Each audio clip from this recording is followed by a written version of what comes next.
මෙම උතුම් බණ දේශනාව ශ්‍රවණය කරන පින්වත් ඔබ සැමට තෙරුවන් සරණයි. සාදු සාදු සාදු. ශ්‍රද්ධාවන්ත පින්වතුනි, බුදුරජාණන් වහන්සේ තමයි අපි හැම දෙනාගේම ජීවිතවලට මුණ ගැසුණ ආශ්චර්යමත් උතුමන් වහන්සේ. ඒක පුද්ගලෝ භික්කවේ ලෝකේ උප්පජ්ජමානෝ උප්පජ්ජති අච්චරිය මනුස්සෝ. මහණෙනි, මේ ලෝකයට බුදුරජාණන් වහන්සේ නමක් පහළ වෙනවා ආශ්චර්යමත් වූ. කවුද ඒ? අරහං වූ සම්මා සම්බුද්ධ වූ භාග්‍යවත් වූ අරහත් වූ බුදුරජාණන් වහන්සේ. ඇයි ඒ උතුමන් වහන්සේ ආශ්චර්යමත් වෙන්නේ?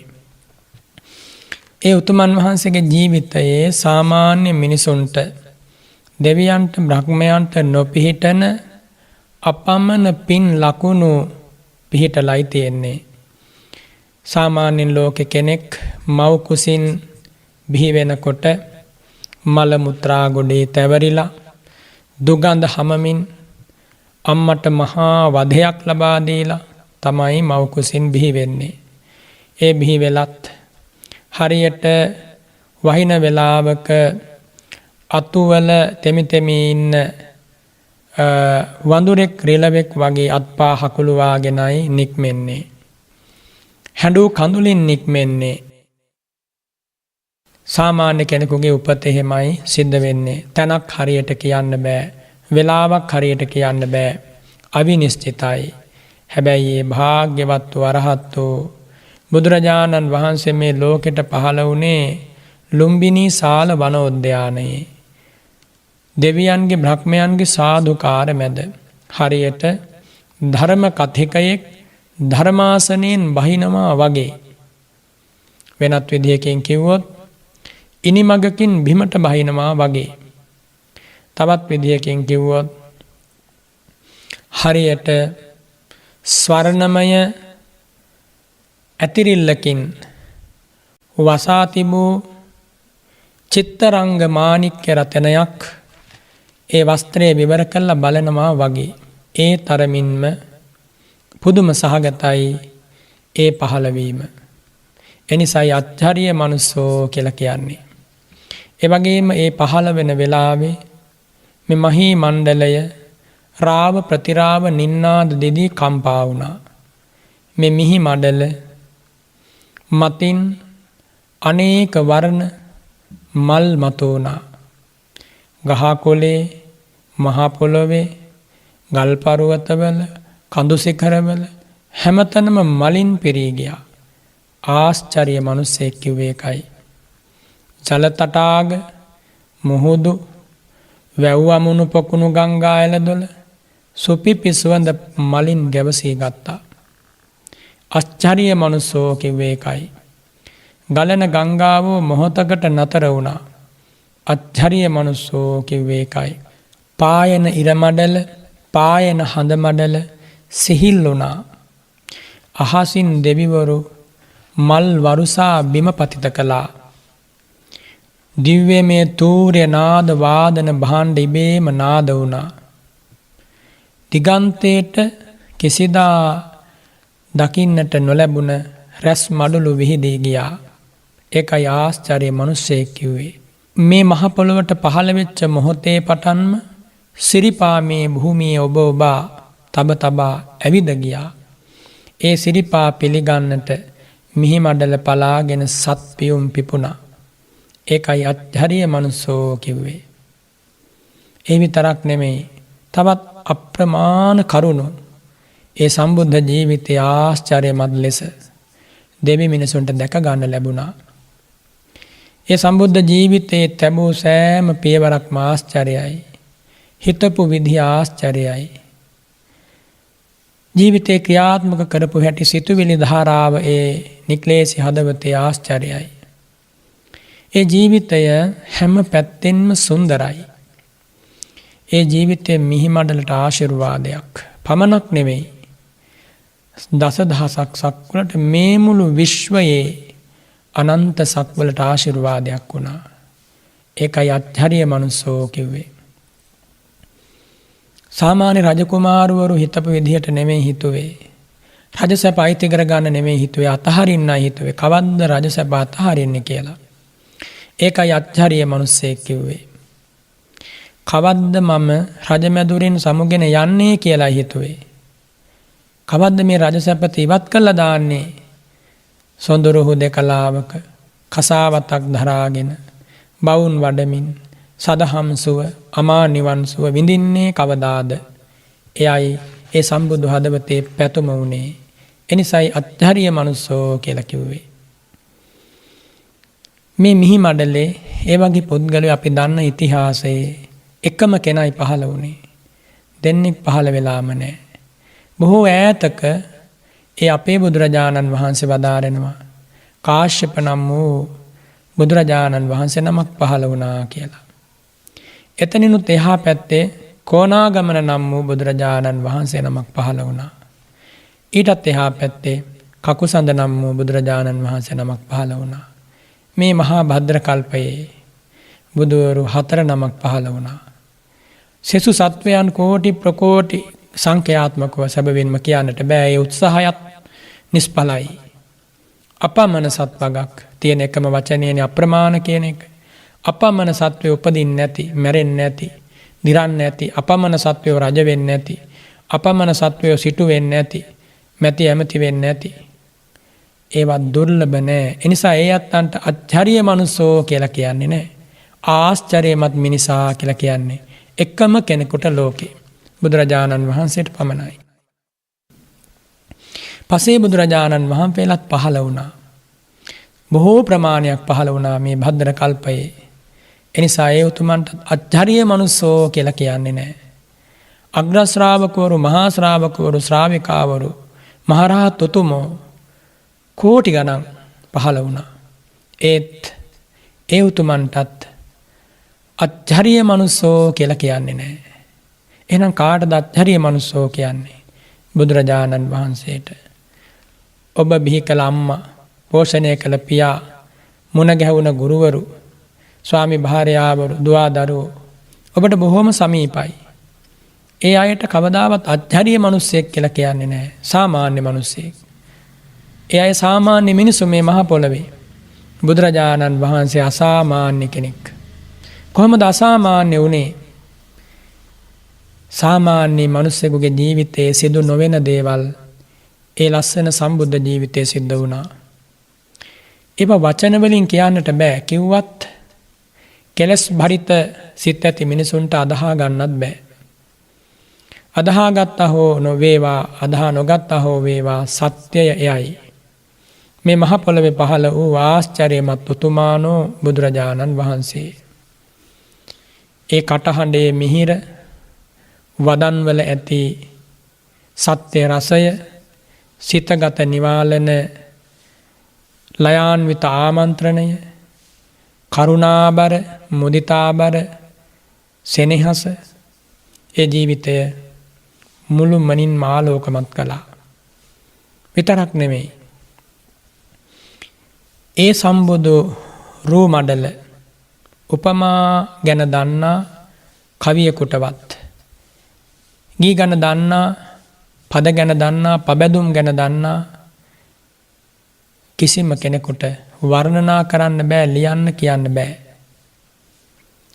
ඒ වගේම දෙවියෝ ඉන්නවා. දිව්‍ය ලෝකවල රූපේ හරිම ලස්සනයි, රැස් විහිදෙනවා. ඔවුනුත් පුදුමයටපත් වෙනවා සම්බුද්ධ රූපයේ දෙස බලද්දී. ඔවුන් හරියට දාගිය හේනක කළු වැඳිරි රුවක් වගේ දෙවියන්ගේ රූප බුද්ධ රූපේ ඉදිරියේ. ඉන් ඔබට ගියාම රැස් විහිදෙන ශරීර තියෙනවා බ්‍රහ්මයන්ට. එක බ්‍රහ්මයෙකුට පුළුවන් සක්වල ගානක් තම ශරීරයෙන් ආලෝකමත් කරන්න. හරි තේජ සම්පන්නයි, බල සම්පන්නයි. ඒ බ්‍රහ්මයෙක් බුදුරජාණන් වහන්සේ ළඟට ආවොත් ඒ බ්‍රහ්මයා දාගිය හේනක වඳුරු රුවක් වගේ.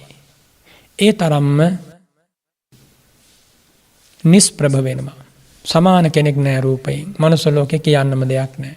ඒ නිසායි අච්චරිය මනුස්සෝ කිව්වේ. ඇයි ආශ්චර්යමත් වෙන්නේ? මොකක්ද තව හේතු? මේ ජීවිතය ගැන නොයෙක් දෙනා නොයෙක් අදහස් ප්‍රකාශ කළා.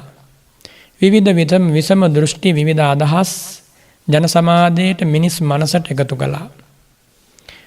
වර්ගානු පරම්පරාවට ඒ අදහස් සේන්දුවන විදිහට නොයෙක් දේවල් පොත්පත්වල සටහන් කරලා තැබුවා. ඒකක්වත් වුන් ප්‍රත්‍යක්ෂ කරගත්ත දේවල් නෙමෙයි. ඔය කටට එන දේවල් කිව්වා, හිතෙන දේවල් කිව්වා. සමහර විට දේවල් දෙස යම් පමණකට නිරීක්ෂණයකුත් කළා.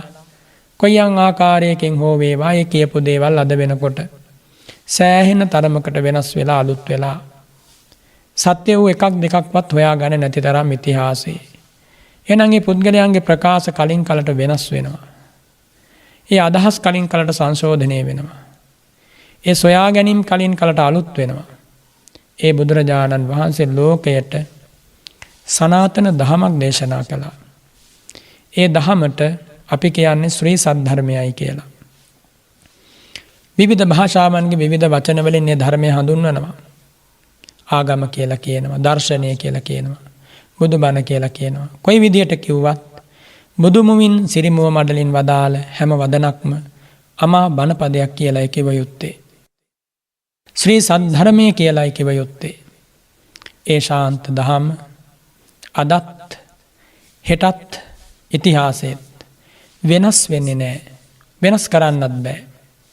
කාටවත් ලෝකේ බුදුරජාණන් වහන්සේ වදාළ වචනයක් සංශෝධනය කරන්න වෙනත් ආකාරයකින් අර්ථ නිරූපණය කරන්න මොනම කෙනෙකුටවත් බෑ. මනුස්සයෙකුටත් බෑ, දෙවියෙකුටත් බෑ, බ්‍රහ්මයෙකුටත් බෑ. එහෙනම් ඒ උතුමන් වහන්සේ ආශ්චර්යමත් නොවේද? ඒ වගේ මේ උතුමන් වහන්සේ ජීවිතයේ අතුලාන්තය හොඳට අවබෝධ කළා. කොහොමද කෙනෙක් මනුස්ස ලෝකේ උපදින්නේ? කොහොමද දෙවියෙක් බ්‍රහ්මයෙක් වෙන්නේ? කොහොමද කෙනෙක් නිරයේ තිරිසන් අපායේ යෝනිය වැටෙන්නේ? කොහොමද දුක් ලැබෙන්නේ සැප ලැබෙන්නේ? කොහොමද කෙනෙක් ලස්සන වෙන්නේ අවලස්සන වෙන්නේ? කොහොමද කෙනෙක් උසස් කුලයක කෙනෙක් පහත් කුලයක උපදින්නේ? කොහොමද කෙනෙක් දිලින්දෙක් වෙන්නේ කෙනෙක් ධනවතෙක් වෙන්නේ? කොහොමද කෙනෙක් බලවතෙක් වෙන්නේ කෙනෙක් බෙලහීන කෙනෙක් වෙන්නේ? මේ හැම දේ ගැනම ඒ උතුමන් වහන්සේ ස්වයම්භූ ඥාණයෙන් අවබෝධ කළා. සත්‍යම අවබෝධ කළා. සත්ව ලෝකයක සැකැස්ම, සත්වයන් පිළිබඳ සත්ව වර්ග, ඔවුන්ගේ ප්‍රතිසන්ධීන් ගැන, ආයුෂ් ප්‍රමාණ ගැන, ඔවුන් ජීවත් වන ලෝක ගැන මේ හැම තැනක්ම අවබෝධ කරගත්තා.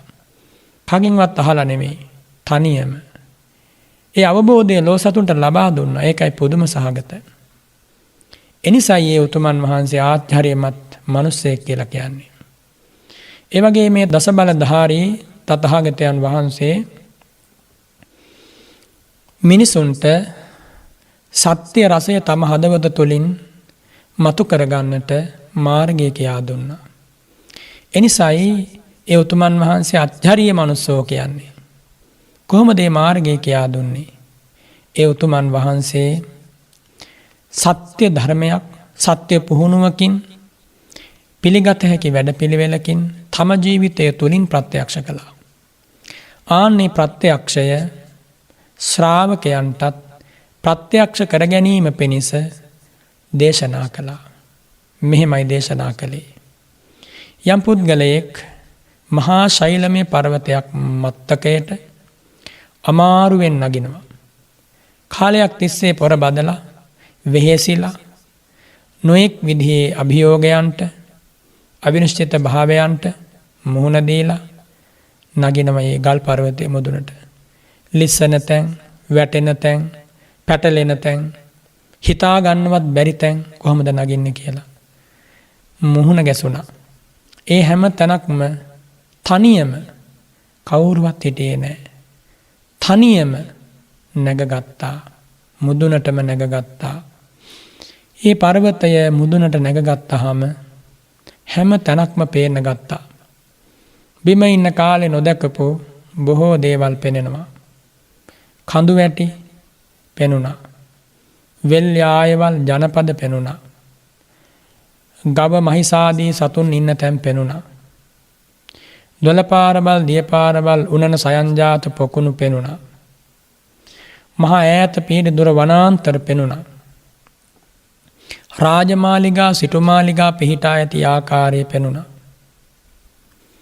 බොම දුර ඈතින් සිව් මහා සාගරයේ පෙනුණා. කිසි දෙයක් අප්‍රකට නැහැ. හැම පැත්තෙන්ම බලන දෙස විසදම පිරිසිදුව පේනවා. දෘශ්‍යමාන වෙනවා. තමන්ගේම විශිෂ්ට ඥානයෙන් ඒ සියල්ල තේරුම් අරගෙන අවසන්.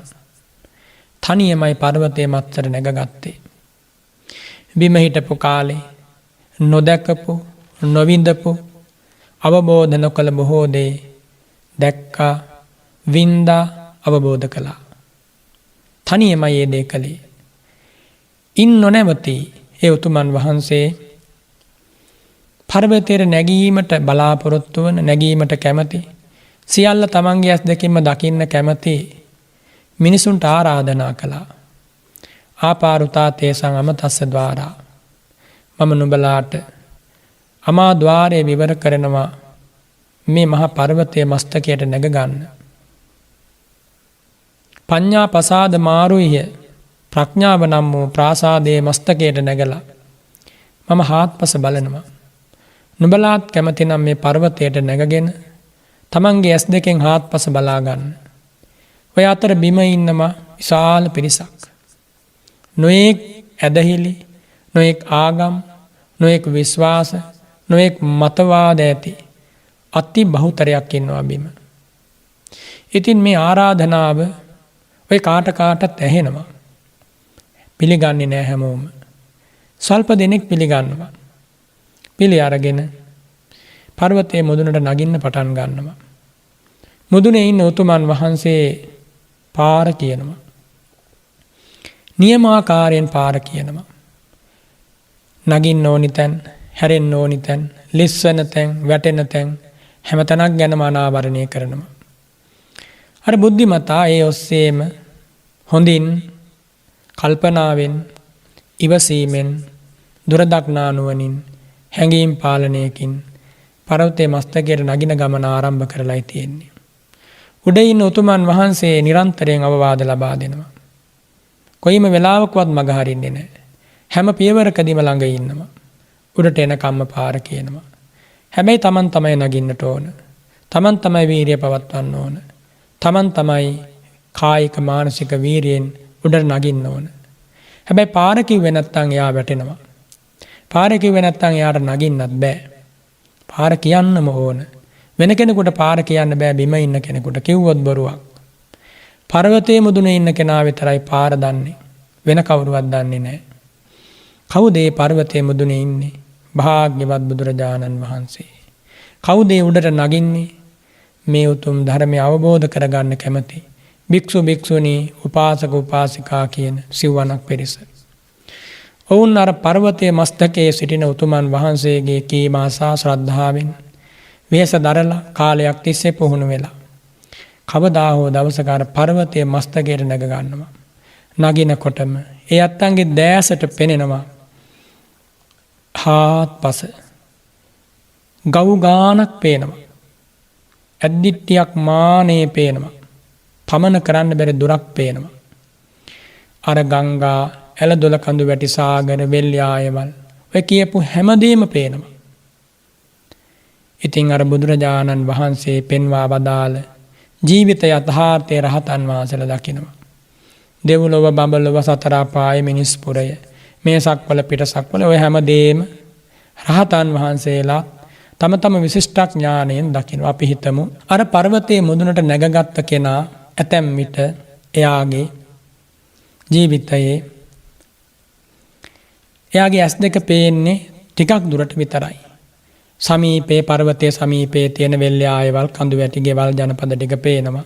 වැඩි ඈතක් පේන්නේ නැහැ. ඉතින් ඒ උතුම උනත් යම් පමණකට දකිනවා. සමහර දෑස පේන අය ඉන්නවා. ඊට වඩා වැඩි ඈතක් පේනවා. හොඳට දෑස පේන අය ඉන්නවා. තවත් ඈතට පේනවා. සමහරුන්ගේ දෑසට පමණ නැති දුරක් පේනවා. වගේ බුදුරජාණන් වහන්සේගේ මහා ප්‍රඥාවට නොපෙනෙන, නොදැනෙන තැනක් නැහැ. සියල්ලෙන් සියල්ල අවබෝධ වුණා. සියල්ලෙන් සියල්ල මනාව අවබෝධ කළ බුදුරජාණන් වහන්සේ පළමු කොට අර මහා පර්වතයේ මුදුනට නැගගත් උතුමන් වහන්සේ ශ්‍රාවක ප්‍රජාව ඒ අඩිපාරේ ගමන් කරමින් අර මහා පර්වතයේ මුදුනට නැගගත්තා. සියල්ල දැකගත්තා. එතනින්ම ගමන අවසන් වෙනවා. අන්න ඒ වගේ භාග්‍යවතුන් වහන්සේ ආශ්චර්යමත් කෙනෙක්. තනියමයි බුද්ධ රාජ්‍යයට වැඩම කළේ. කවුරුවත් නෑ උදව් කළේ උපකාර කළේ. එයින් මා අදහස් කරන්නේ සම්මා සම්බුද්ධ රාජ්‍ය වෙනුවෙන් ඒ උතුම් බුදු පදවිය වෙනුවෙන් මග කියන්න සමතෙක් ජගතෙක් ලෝකෙ හිටියේ නෑ. එවන් යුගයක තනියමයි සත්‍ය හොයාගෙන ගියේ. සත්‍යකාමී සත්‍යේක්ෂණයෙන් යුතු මනසක් හිමි සිදුවත් මහ බෝසතාණන් වහන්සේ තුරු සෙවණෙන් ගලන ගංගාවෙන් හමන පවන් රොදෙන් සතුට ලැබුවා. ගෙන්ගෙට වඩිමින් ලබන පිණ්ඩපාතයෙන් සෑහීමකට පත් වුණා. පංසකූල චීවරයෙන් තෘප්තිමත් වුණා. විමුක්තියමයි අපේක්ෂා කළේ. ආයේ ජාති ජාති සංසාරේ එන්න බලාපොරොත්තු වෙන්නේ නැහැ. ආයේ රජසැපෝන කියලා හිතුවේ නැහැ. ආයේ සිටුසැපෝන කියලා හිතුවේ නැහැ. ඒ හැම එකකම විපරිණාම ස්වභාවය දැකවදාලා වෙනස් වෙනවා. සැප තියෙනවා වෙනස් වෙන සැප. පළක් තියේද වෙනස් වෙනකොට අහිමි වෙනවා නම්. ඒ වගේ සැපයක් හොයාගෙන යෑමෙන් ඒ වෙනුවෙන් වෙහෙසීමෙන් පළක් තිබේද ඒ ලබන සැපේ తాවකාලික නම්. తాවකාලික සැපයකට ඔට්ටු වෙලා తాවකාලික සැපයක් වෙනුවෙන් තම යෞවනය දිය කළා හැරලා తాවකාලික සැපයක් වෙනුවෙන් අතේ පයේ ගතේ වෙහෙස නාස්ති කරලා වියදම් කරලා తాවකාලික සොම්නසකට සිතේ ගතේ වාරු නැති වෙනකන් වියදම් වෙලා ඒ සැපය අහිමි වෙද්දී පුද්ගලයා කොච්චර අසරණයිද? සැබවින්ම අසරණයි. දුක්ඛිතයි. හඬන්න වෙනවා, වැළපෙන්න වෙනවා. අපට තේරෙන්නේ නැහැ අපි විඳින දුක ගැන. අපට වැටහෙන්නේ නැහැ අපි ඉන්න තැන ගැන. අපි කාටත් මේ සංසාර ගමනේදී සැප සම්පත් මුණ ගැහෙනවට වඩා මුණ ගැහෙන්නේ දුක්ඛම් කටළු බාධක හිරිහැර වේදනා කොච්චර විඳෙව්වත් නැවත නැවත වේදනාවටම වැටෙනවා. සත්වයෝ දන්නේ නැහැ වේදනාව හට ගන්නා විදිය. වේදනාව නිරුද්ධ වෙන විදිය. සත්වයෝ දන්නේ නැහැ මේ ජීවිතය සකස් වෙන්නේ කොහොමද කියලා. නිරුද්ධ වෙන්නේ කොහොමද කියලා. ඒවා සත්වයෝ දන්නේ නැහැ සාමාන්‍ය ලෝකයේ. ඔවුන් නොදැන අන්ධකාරයේ දේවල් හොය හොයා යනවා. ඇසට පෙනෙන සීමාව ඉඳගෙන දේවල් ගැන හිතනවා, මෙනෙහි කරනවා, කල්පනා කරනවා, තනනවා. කනට ඇසෙන දැනෙන සීමාව ඉඳගෙන තමන්ගේ හිතට දැනෙන අවබෝධ වන සීමාව ඉඳගෙන මහා ලොකු දේවල් කළා කියලා හිතනවා. ඒ තමන්ගේ සීමාව තුල. හැබැයි ඒ සීමාවෙන් ඔබේ ලෝකයක් තියෙනවා.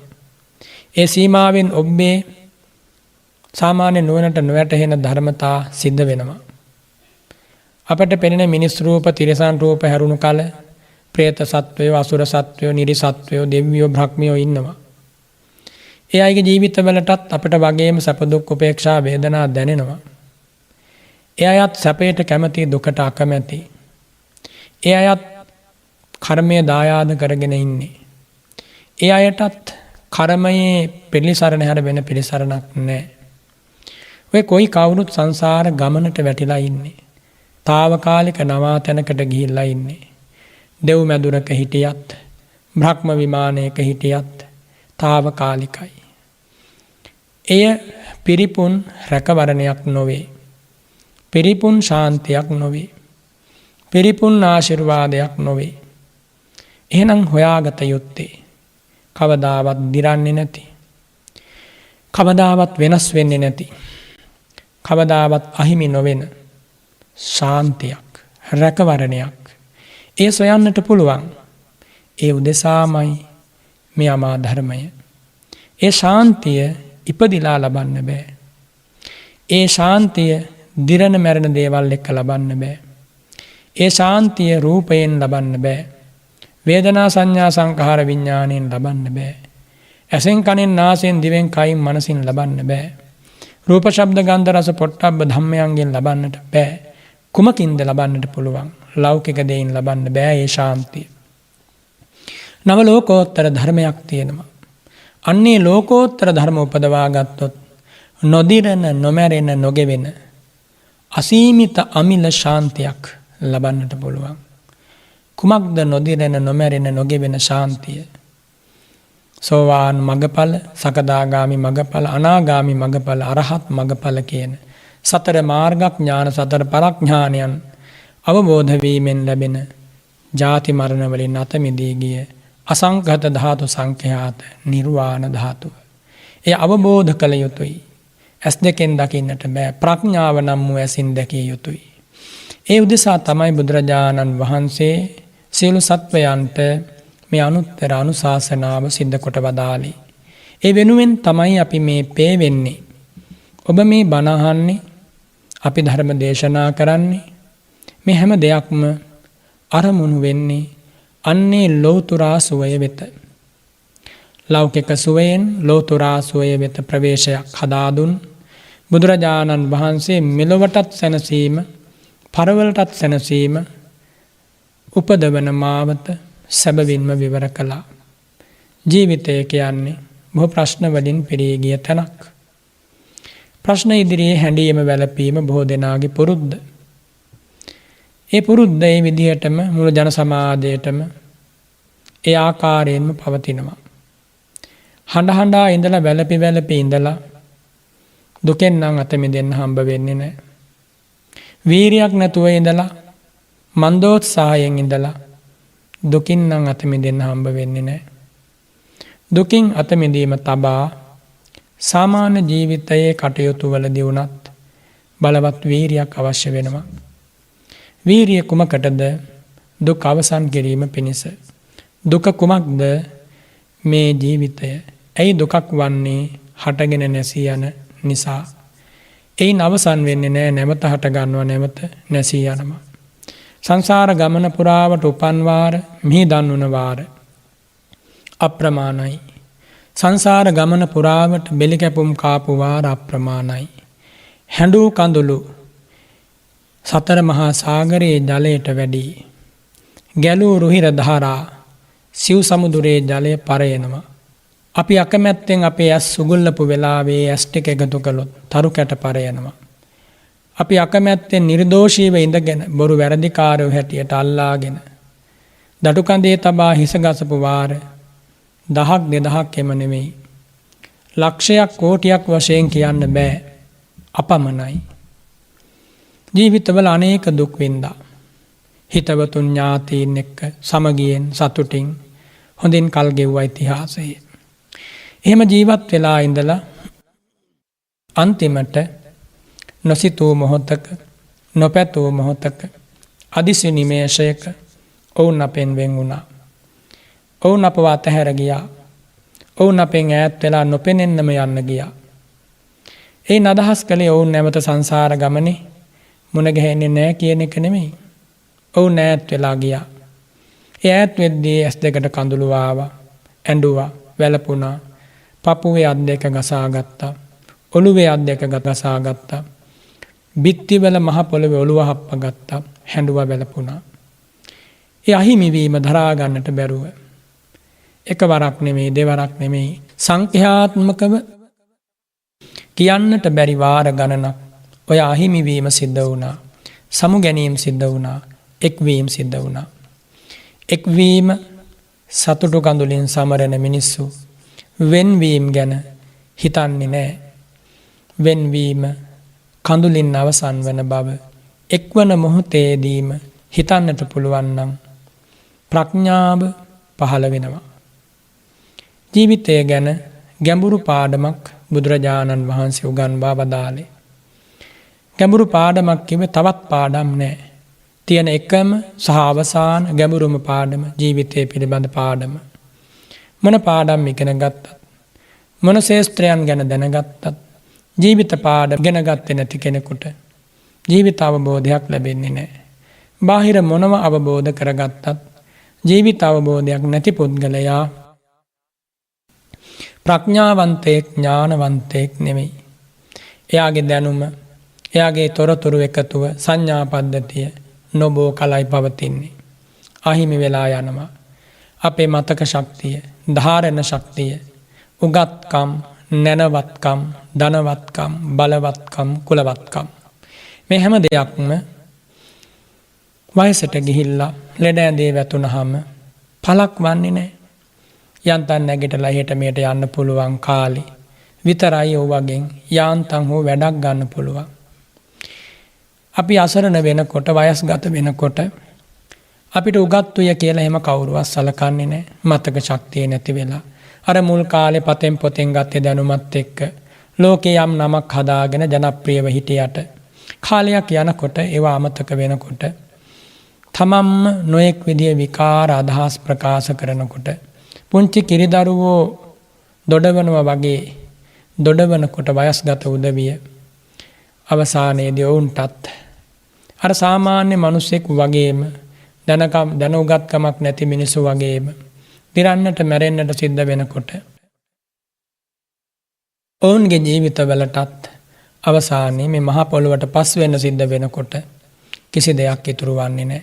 කරපු හොඳ නරක ඔවුන්ගේ පිටුපසින් යනවා, ගමන් කරනවා, සැප දුක් වේදනා උපදවා දෙනවා. ජීවිතයට මහ පුදුම ශාන්තියක් අනුහසක් එමගින් ලැබෙනවා. හොඳ දේ කළා තිබුණොත්, නරක දේ කළා තිබුණොත් ශාන්තියකුත් නැහැ, අනුහසකුත් නැහැ, රැකවරණයකුත් නැහැ, ආරක්ෂාවකුත් නැහැ.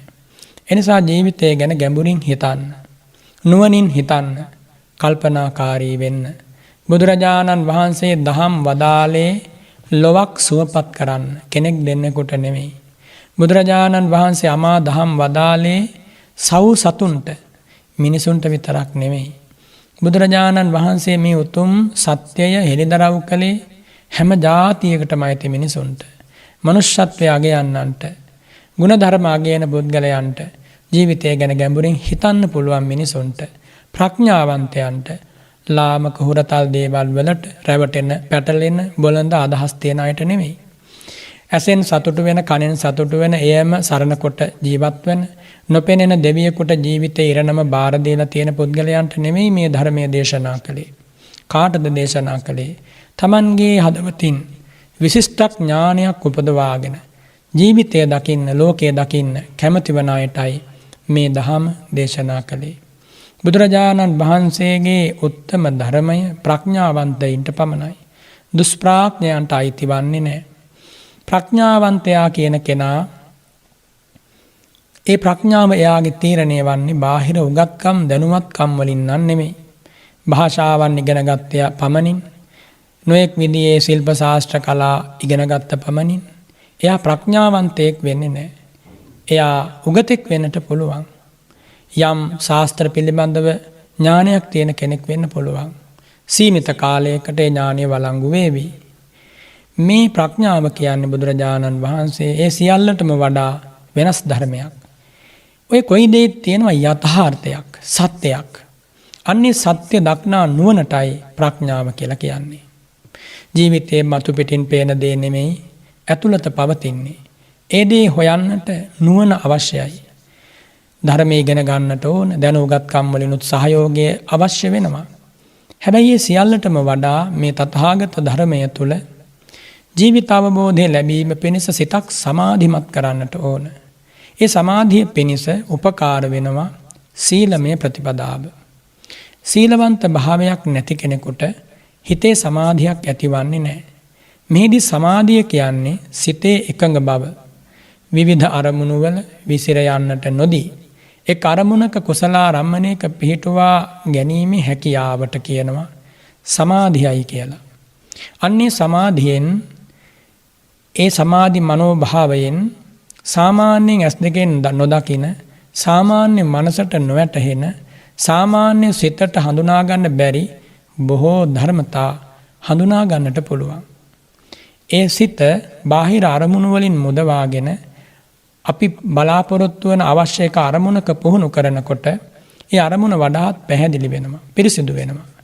ඒ අරමුණ පිළිබඳව පෙර තිබුණට වඩා ලොකු අවබෝධයක් ලැබෙනවා. මේ සමාධිමත් සිතකින් කරන්නේ සිත අඳුරු කරන, කෙලසන, විසුරුවන ධර්මතා අයින් කරනවා. ඔය කාමච්ඡන්දය, ව්‍යාපාදය, තීන මිද්දය, උද්ධච්ච කුක්කුච්චය, විචිකිච්ඡාව, මේවා තමයි මේ සිත අපිරිසුදු කරන්නේ. සිතේ ඇති ප්‍රභාස්වර බව නැති කරන්නේ, සිත කිලුටු කරන්නේ. පුද්ගලයෙක් දුස්සීල කරන්නේ, අසමාහිත කරන්නේ ඔය නීවරණ ධර්ම වලින්. ඒවා ඈත් කරන්නට බුදුරජාණන් වහන්සේ මගහසර පෙන්වා වදාලා. එමගින් සිත පුහුණු කරද්දී මේ හිත සැබවින්ම සමාධිමත් වෙනවා. එකඟ වෙනවා. තැන්පත් වෙනවා.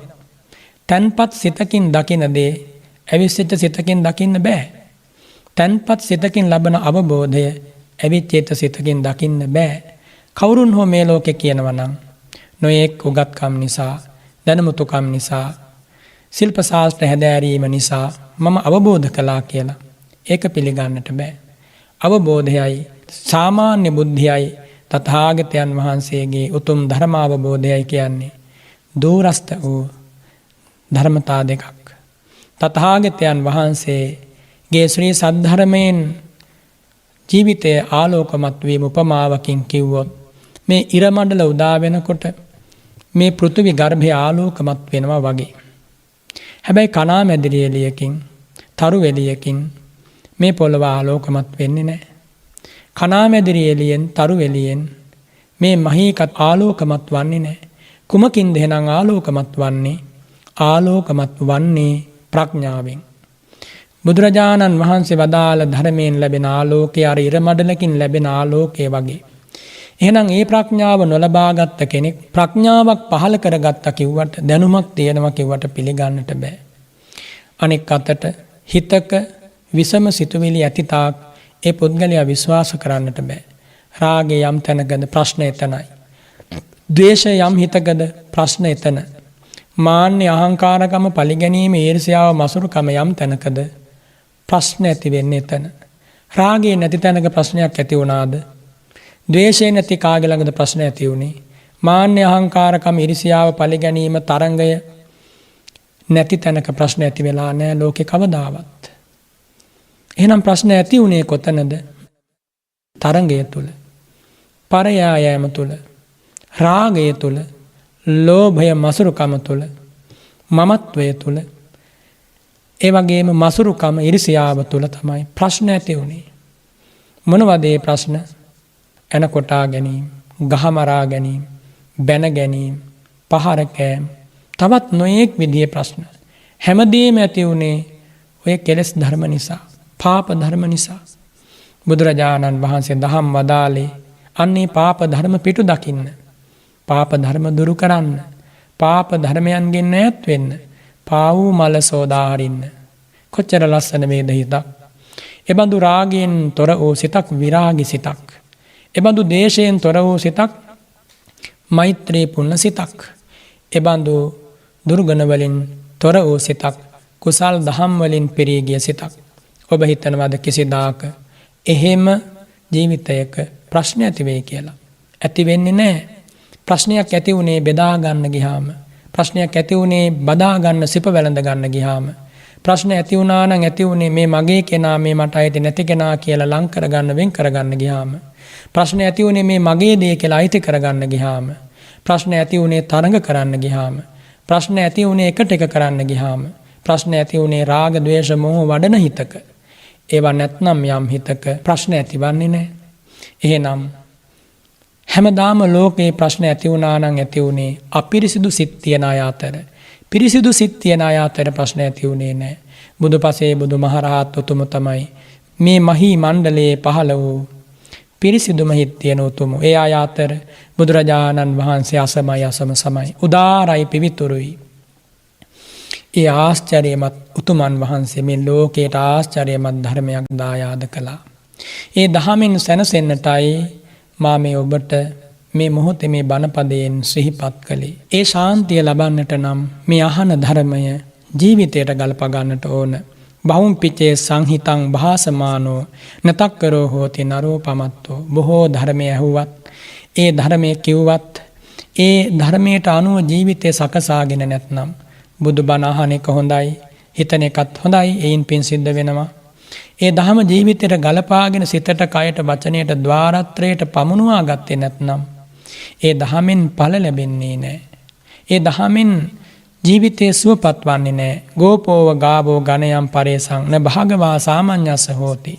හරියට අනුන්ගේ ගවයන් බලන කෙනෙකුට පස්ගෝ රස ලැබෙන්නේ නැහැ. අන්න ඒ වගේ මේ ධර්මයේ දැනගත්තත් ඉගෙන ගත්තත් අන් අයට දේශනා කළත් ඒ ධර්මය අපි පිළිපදින්නේ නැත්නම් අපිට නෑ ලැබෙන්නේ දහම් රසය. එනිසා දහම් රසය ලැබුවොත් විතරයි ඉහතකේ සියලු සැනසුම් සුව හදවතට දැනෙන්නේ. ජීවිත අවබෝධය ලැබෙන්නේ. බුදුරජාණන් වහන්සේ නම් වූ ආශ්චර්යමත් උතුමන් වහන්සේ ගමන් වැඩි මාර්ගයේ යන්න පුළුවන් වෙන්නේ.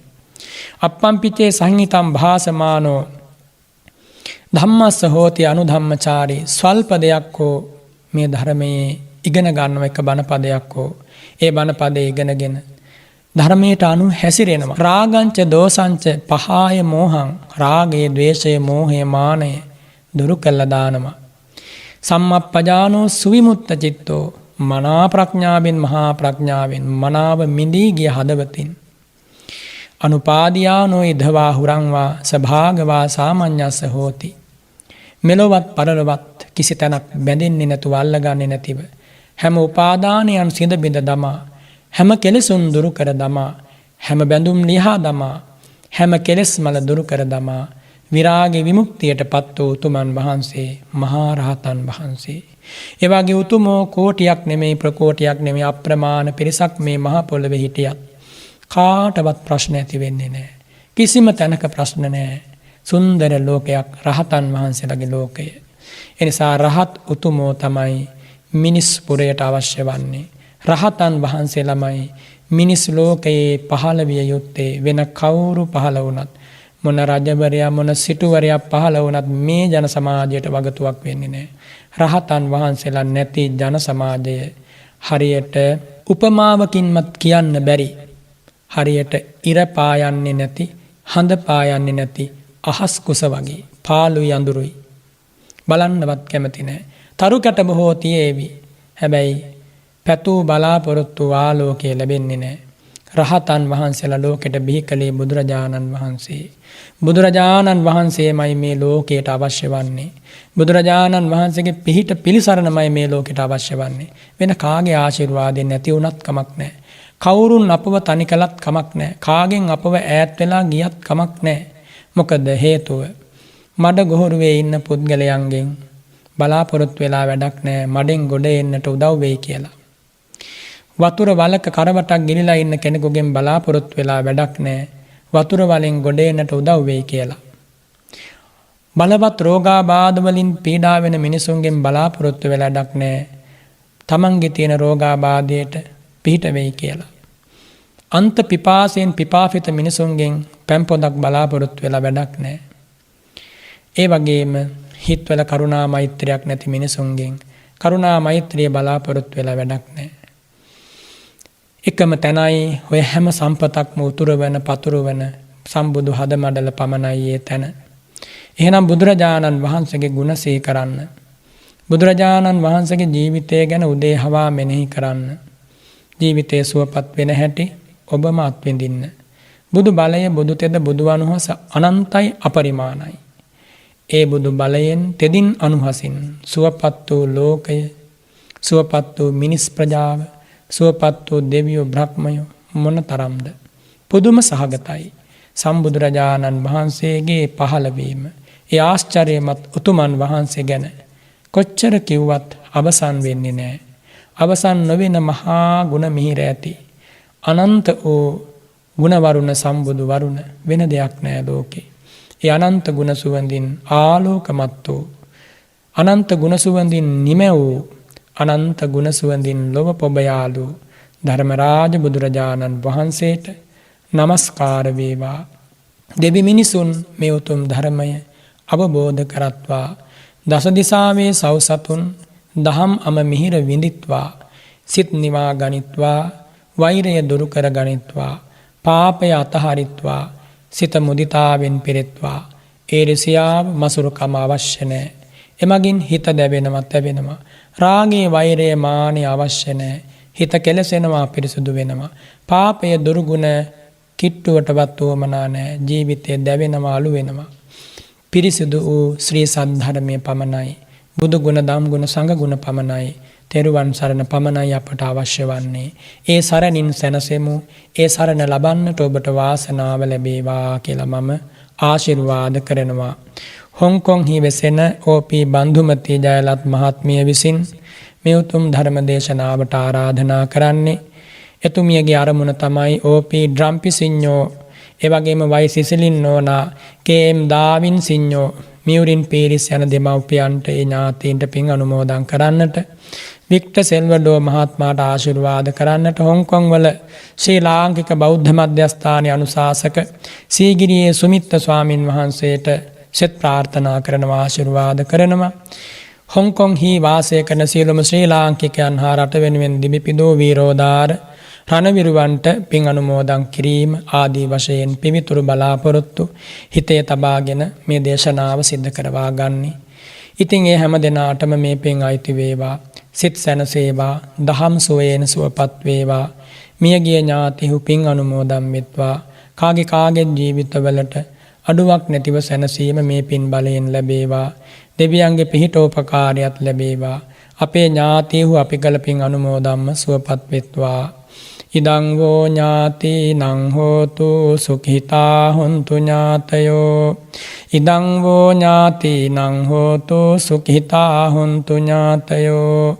ඉදං වෝ ඥාතිනං හෝතු සුඛිතා හොන්තු ඥාතයෝ. එත්තාවතාච අම්මේහි සම්භතං පුඤ්ඤ සම්පදං සබ්බේ දේවා අනුමෝදන්තු සබ්බ සම්පත්ති සිද්ධියා. ආකාසට්ඨා ච භුම්මට්ඨා දේවා නාග මහිද්దికා පුඤ්ඤන්තං අනුමෝදිත්වා චිරං රක්ඛන්තු සම්බුද්ධ ශාසනං චිරං රක්ඛන්තු සම්බුද්ධ දේශනං චිරං රක්ඛන්තු සම්බුද්ධ ශාවකං චිරං රක්ඛන්තු මම් පරං චිරං රක්ඛන්තු ත්වං සදාති. ධර්ම ශ්‍රවණානිසංස බලයෙන් හැම සත්වයෝ සුවපත් වෙත්වා. අභිවාදන සීලිස්ස නිච්ඡං වද්ධා පචායිනෝ චත්තාරෝ ධම්මා වඩ්ඩන්ති ආයුවන්නෝ සුඛං බලං ආයු ආරෝග්‍ය සම්පatti සග්ග සම්පatti මේවච අතෝ නිබ්බාන සම්පatti ඉමිනාතේ සමිජ්ජතු ඉත්ථිතං පත්ථිතං තුයිහං කිප්පමේව සමිජ්ජතු සම්බේ පුරෙන්තු චිත්ත සංකප්පා චන්දෝ පන්න රසී යත්හාති.